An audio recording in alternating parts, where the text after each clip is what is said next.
Randa? Randa! Mais elle est où, Randa? Bon, tant pis, je vais commencer sans elle, hein. Bienvenue dans cette émission. Aujourd'hui, nous avons Stéphanie Ragnard pour la femme du jour, Peter Sagan pour l'interview du jour, et bien sûr, comme d'habitude, Dédé pour l'étape du jour. A tout de suite! Viens avec nous pour un tour, c'est Média Pichou qui t'ambiance. Suis-nous à travers nos parcours à chaque étape du Tour de France. Viens avec nous pour un tour, c'est Média Pichou qui t'ambiance. Suis-nous à travers nos parcours jusqu'à l'arrivée. Ah mais il est grave beau le maillot vert. Oui, il est grave beau. Mais c'est qui il a eu déjà? Alors il y avait Mark Cavendish, Philipsen, Peter Sagan. Mais Peter Sagan, Safia elle l'a fait ce matin. Ah oui c'est vrai, elle l'avait fait. Bon ben on retrouve Safia avec Peter Sagan. Hi Peter. Salut Peter, comment tu vas? Salut, je vais bien, merci. Comment tu te sens à propos de ton dernier Tour de France? Écoute, pas trop mal, j'essaie de profiter. Quels sont tes objectifs pour cette année? À propos du Tour de France, je pense qu'il y a encore des possibilités pour gagner une étape. Ensuite, je participerai au championnat du monde sur la route. Ensuite, je participerai aussi au championnat du monde, mais vélo de montagne, donc plutôt cross, où j'aimerais beaucoup me qualifier pour les Jeux Olympiques l'année prochaine. Est-ce que tu es plutôt du genre nostalgique ou du genre à aller de l'avant? Nostalgique, pas vraiment. Qu'est-ce que tu aimerais que les gens disent de toi quand tu seras à la retraite?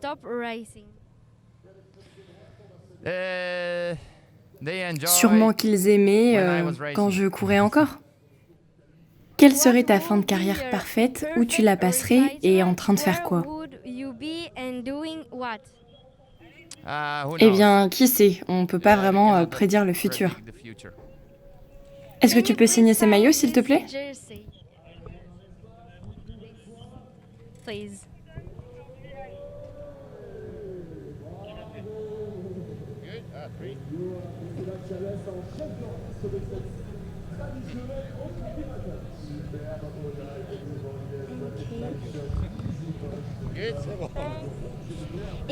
Dans tous les cas, tu nous as toujours beaucoup impressionnés et inspirés, donc merci pour tout, Peter.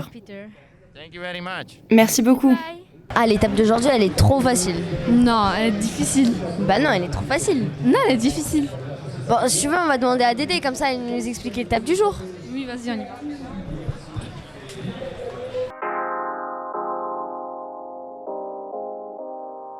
Bonjour Dédé, comment ça va? Ça va bien et toi? Ça va, est-ce que tu pourrais nous présenter l'étape du jour? Bien sûr, je peux présenter cette étape du jour. Tiens, on va regarder ça ensemble. Tu vois, regarde, c'est une étape de montagne. Vraiment de montagne. Sur les Alpes, on va avoir au total environ, allez même pas environ, on va avoir 3 étapes de montagne, plus un contre-la-montre qui sera un contre-la-montre particulier. Là en attendant, entre le départ d'Annemasse et l'arrivée à Morzine, les portes du soleil, il va falloir s'accrocher puisque ça sera sur cette fois-ci des pentes de première catégorie et hors catégorie avec le col de Jouplane. Alors on va commencer relativement progressivement avec un 3e catégorie, puis ensuite au fur et à mesure de la journée, on va attaquer des pentes un petit peu plus fortes avec le col de Cou, le col du Feu, le col de la Ramasse. On sera là à ce moment-là à 50 km de l'arrivée. Il faudra redescendre dans la vallée et ensuite il faudra attaquer la dernière difficulté du jour, classé hors catégorie, le col de Jouplane et sa montée de 11,6 km, donc c'est une longue montée, 11,6 km à 8,5% de moyenne, et on arrivera cette fois-ci avec le col hors catégorie, également les points bonus qui seront distribués. Après, eh bien, la route va redescendre, attention, la descente est rapide et on arrivera un petit peu plus bas, presque à 1000 mètres d'altitude, à Morzine, les portes du soleil. Donc cette fois-ci, ça sera une arrivée en descente. Prudence dans la descente et évidemment elle sera parfaitement sécurisée par les services du département comme le reste de l'étape. Et puis pour que tu aies toutes les informations possibles, tu sais que sur ces étapes de montagne on fait très attention, surtout dans les descentes, parce que dans les montées s'il arrive quelque chose bien le coureur, au pire, il va crever. Et s'il tombe, il va tomber en allant pas vite puisque c'est en montée. En revanche, dans les descentes, comme ils vont beaucoup plus vite, nous on fait très attention. Et la balayeuse des départements, le fameux Gros Léon, sécurise au maximum les descentes avec évidemment du balayage pour éviter les graviers en bord de route. Voilà, il en sera terminé sur cette étape Morzine, les Portes du Soleil, quand on arrivera en bout d'étape. Et puis il n'y aura plus qu'à attendre le lendemain pour encore de la montagne et encore des cols. Merci beaucoup Dédé. Merci à toi. Au revoir. C'est trop bien aujourd'hui, on a eu plein d'images du jour. Oui, c'est vrai, faut le remontrer. Montrer à qui? À nos abonnés. On se retrouve tout de suite pour l'image du jour.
J'ai trop aimé, c'était trop beau. Attends, mais est-ce que tu sais c'est quoi le travail de chez Domitis? Chez Domitis? Non, je pense que c'est un rapport avec les personnes âgées ou les grands-parents. Je sais pas du tout en fait. T'es sûr? Non, pas du tout. Mais vas-y, viens, je vais interviewer Stéphanie Erenian, l'attachée de communication de chez Domitis. Vas-y, c'est une très bonne idée. Au moins, tu pourras mieux apprendre chez Domitis. Oui, vas-y. Bonjour, peux-tu te présenter s'il te plaît? Bonjour, je m'appelle Stéphanie Régnard, j'ai 40 ans et je travaille pour Domitis en tant que directrice de la communication. Depuis combien de temps que tu fais le tour? C'est ma 6e année sur le Tour, donc depuis 2018. Qu'est-ce que tu fais sur le Tour de France et à côté? Alors moi je m'occupe de la communication pour Domitis, donc mon boulot au quotidien c'est de faire en sorte que l'image de l'entreprise rayonne, donc que la marque soit connue, qu'on comprenne ce qu'on fait au quotidien. Et l'idée c'est que Domitis soit apprécié de la part du public et des spectateurs.